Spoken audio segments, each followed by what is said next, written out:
कांग्रेस के राष्ट्रीय अधिवेशन में सोनिया गांधी ने एक बड़ा इशारा किया है। उनके इशारे के अनुसार अब वो उनकी राजनीति का रिटायरमेंट है। सोनिया गांधी ने क्या कहा?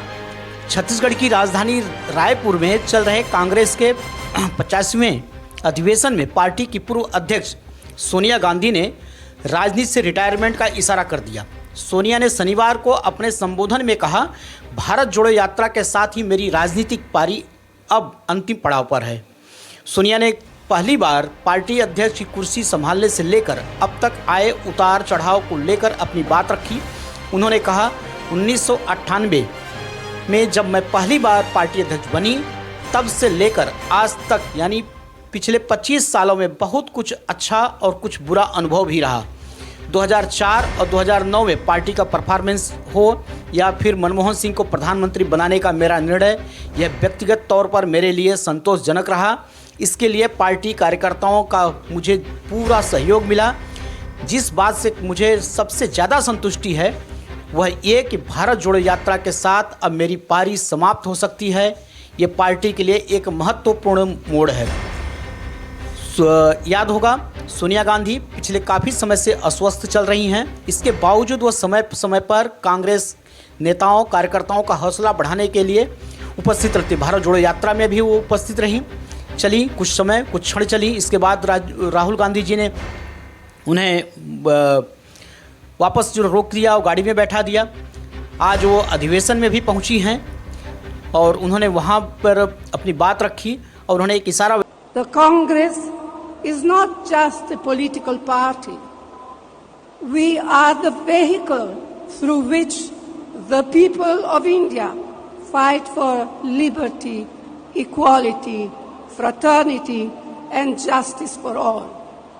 We reflect the voices of people of all states, religions, languages, castes and genders. We work to uphold the dignity and fulfill the dreams of each and every Indian.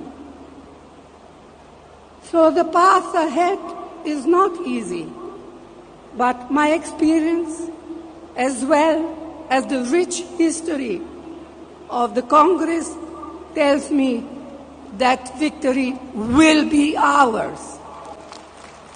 To achieve it under Khargeji's leadership, we must tackle the regime with boldness and vigor and stand side by side with the people it attacks.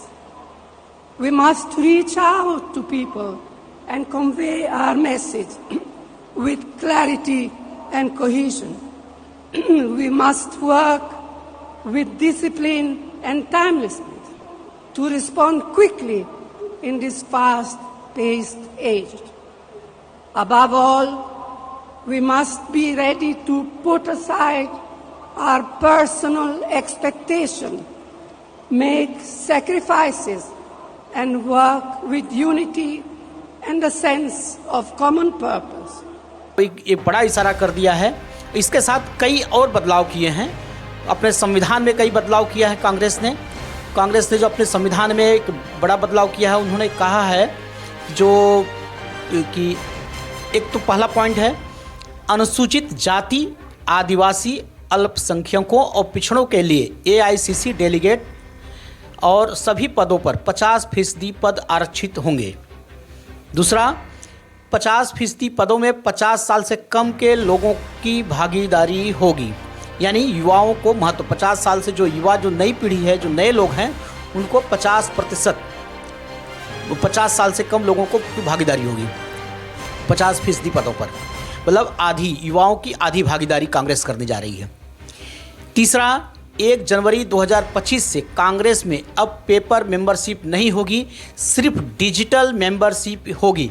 यानी कांग्रेस अब आने वाले दिनों में सिर्फ digital membership बनाएगी। जो रसीद फटती थी या जो एक फार्म भरा जाता था, वो परंपरा को ख़त्म करेगी 2025 से। कांग्रेस के फार्म में थर्ड जेंडर की चर्चा होगी। अब फार्म में माँ और पत्नी का नाम भी लिखा जाएगा। एक भी बदलाव है।